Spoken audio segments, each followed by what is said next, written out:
دیکھتے ہیں دوسری تعریف، ٹھیک ہے۔ پیٹرک گیڈیز صاحب ہیں، پیٹرک گیڈیز یہ کہتے ہیں کہ علمی شہریت جو ہے شہری زندگی اور اس کے مسائل کا مطالعہ ہے، کہ شہر کی جو زندگی ہے اس میں جتنے بھی پیدا ہونے والے مسائل ہیں اس کا مطالعہ ہے۔ شہری زندگی اور اس سے پیدا ہونے والے جتنے بھی مسائل ہیں اس کا جو مطالعہ ہے وہ علم شہریت کہلاتا ہے۔ اب آپ دیکھیں کہ شہر میں مختلف ادارے ہوتے ہیں، پولیس کا ادارہ ہے، تعلیمی ادارے ہیں، تعلیمی اداروں کے ساتھ ساتھ صحت کے ادارے ہیں۔ ان تمام اداروں جو ہیں ان کے مسائل، ان سے جو مسائل پیدا ہوتے ہیں ان مسائل کا جو مطالعہ ہے وہ علم شہریت کہلاتا ہے۔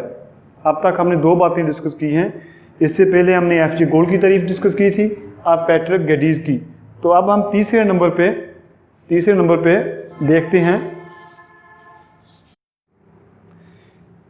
اس کے بعد تیسری تعریف دیکھتے ہیں ڈاکٹر کے عزیز کی۔ یہ علمی شہریت کے بہت بڑے فلاسفر ہیں۔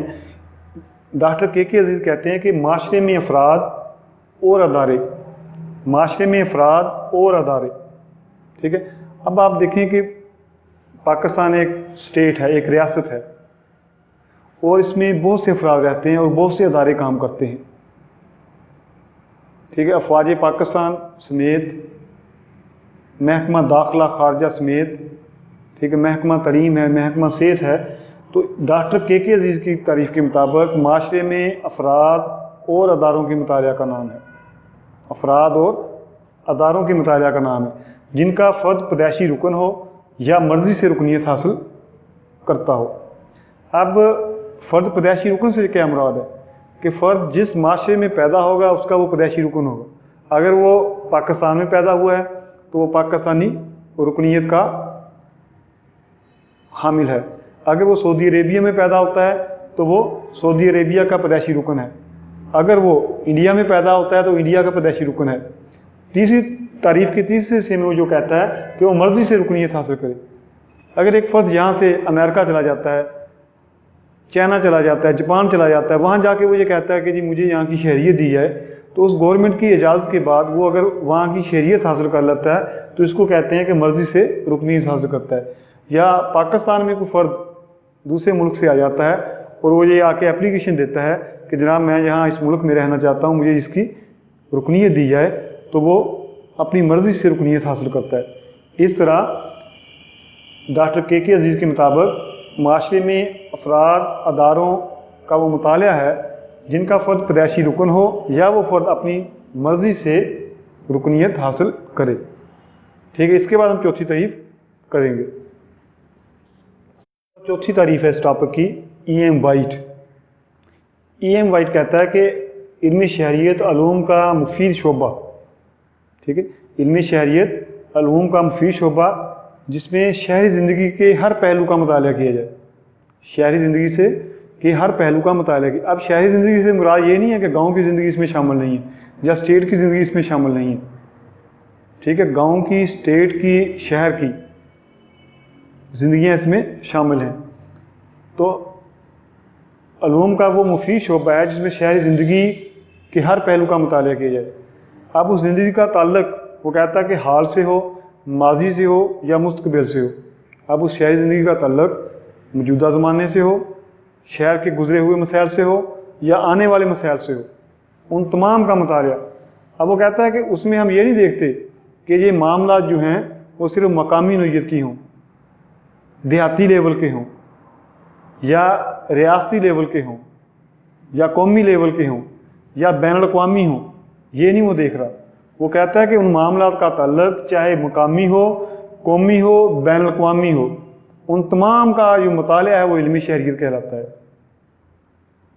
اس کی ای ایم وائٹ کی تعریف جو ہے وہ باقی تعریفوں کی نسبت ضخیم ہے۔ اس میں اس نے تمام چیزوں کو کور کر لیا ہے، مقامی مسائل کو بھی کور کر لیا ہے، ریاست کے ہونے والے مسائل جو قومی مسائل ہیں ان کو بھی کور کر لیا ہے، دنیا میں جو پیدا ہونے والے مسائل ہیں، بین الاقوامی مسائل، ان کو بھی کور کر لیا ہے۔ یعنی کہ ای ایم وائٹ نے علمی شہریت کو گلوبل نام دے دیا ہے کہ یہ مقامی نہیں بلکہ بین الاقوامی معاملات کے مطالعہ کا نام ہے۔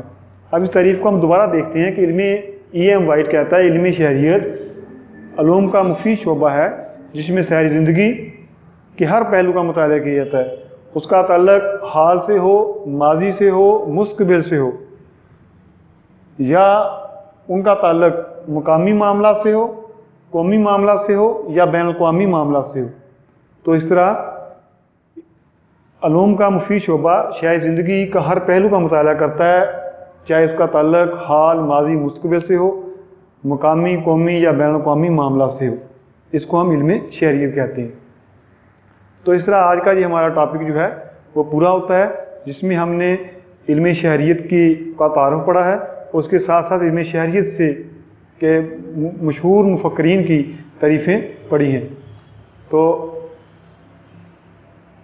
نیکسٹ ٹاپک جو ہمارا ہوگا وہ علم شہریت کی نوعیت ہوگی اور علم شہریت کی اہمیت و افادیت ہوگی۔ اللہ حافظ، پھر ملیں گے۔